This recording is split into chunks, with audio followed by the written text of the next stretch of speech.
అధిష్టాన నిర్ణయానికి కట్టుబడి ఉంటామని ఎంపీ మోపిదేవి వెంకటరమణరావు అన్నారు.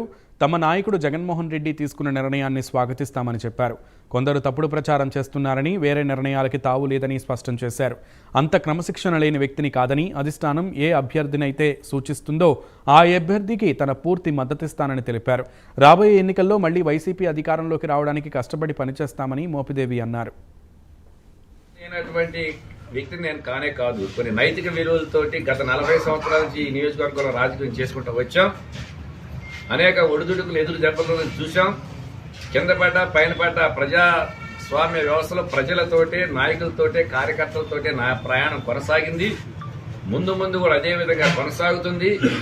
ఏది ఏమన్నప్పుడు కూడాను భిన్న కథనాలని, భిన్న రాతల్ని అటు ఎలక్ట్రానిక్ మీడియా కావచ్చు, ప్రింట్ మీడియా కావచ్చు, సోషల్ మీడియా కావచ్చు, భిన్న కథనాలను రాసి మా మధ్య లేనిపోని గ్యాపులు తీసుకొచ్చే ప్రయత్నాలు దయచేసి చేయబాకండి.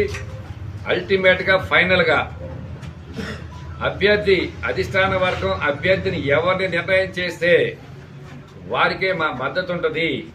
దీంట్లో కొంత చిన్న భేదాభిప్రాయాలు ఉంటే ఉండొచ్చు. అది మేము కూర్చుని మాట్లాడుకునే కుటుంబ సభ్యులాగా నాయకుని యొక్క నిర్ణయాన్ని గౌరవించాలి. కాబట్టి ఆ దిశగా ఇట్లా మనం ముందుకు వెళదామని చెప్పి మేమందరం కూడా కూర్చుని సర్దుబాటు చేసుకుని గౌరవ ముఖ్యమంత్రి శ్రీ వైఎస్ జగన్మోహన్ రెడ్డి గారు తీసుకున్న నిర్ణయాన్ని